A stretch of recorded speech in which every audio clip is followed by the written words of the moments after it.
So what did you have to put in there? Did you think there are things I mustn't miss? Because it's difficult to, to come back for this cult film. What did you have to put in there? What shouldn't you miss? Well, it was 30 years on. Everything's changed. The world's changed. Cinema has changed. Cinema language changed. And the way we read movies, we speed read movies now. But we don't defy the laws of physics. There's no flying men, so everything had to be real, and it made it very tough for all of us. We were real people, real vehicles crashing in a real desert. So it was a long time, and putting pieces together, but hey, we got there. We finished. We survived, kind of. Vous avez survécu. Charlize Theron. Yeah, you survived. Charlize Theron.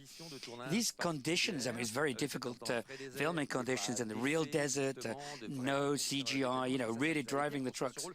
Did that help you to build the role, to build the characters? You're very powerful. I was thinking in Monster as well. You've got this rage within you. Where did it come from? Surprise, women have that. I'm not the only one. Yeah, it was tough, but it was also tangible and real, and you could smell it and feel it and be it, and it was relentless. We were just in an environment that was relentless, and there really was no escaping it, and I think secretly he planned it that way. And yeah, but it's really helpful. I can't imagine if you did all of this on a green screen. Ah oui, j'imagine que ça aide. Yeah, I imagine it helps you. You talked about women earlier on. Yeah, women can do that. There's something feminist about this film. Would you agree with that? Charlize Theron is a sort of feminist film. You know what I think is even more powerful about it is that I think George didn't have a feminist agenda up his sleeve. And I think that's what makes the story even more powerful, especially how the women are represented in it. It's just very truthful.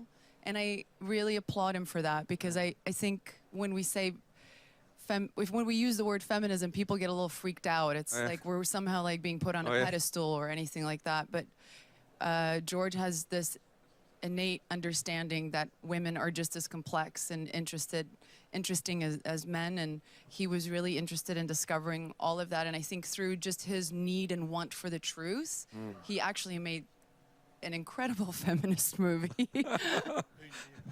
Oui, c'est incroyable. C'est très étonnant. Tom Hardy. It's very surprising, yeah. Tom Hardy, I mean, you took on the challenge as well of taking over Mel Gibson's role. Were you nervous about it? I mean, before you took on the challenge?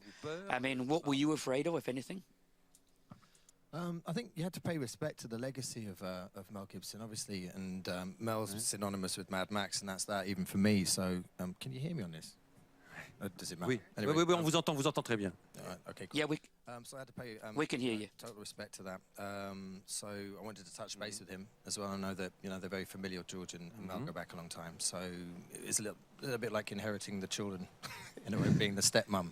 I'm stepmom Max, in many ways. So but ultimately, the story lies within George, and obviously the answers and the solutions to how he wants Max to be played, and all of his characters lies within George. So he was my guiding light on that. So not so daunting after all.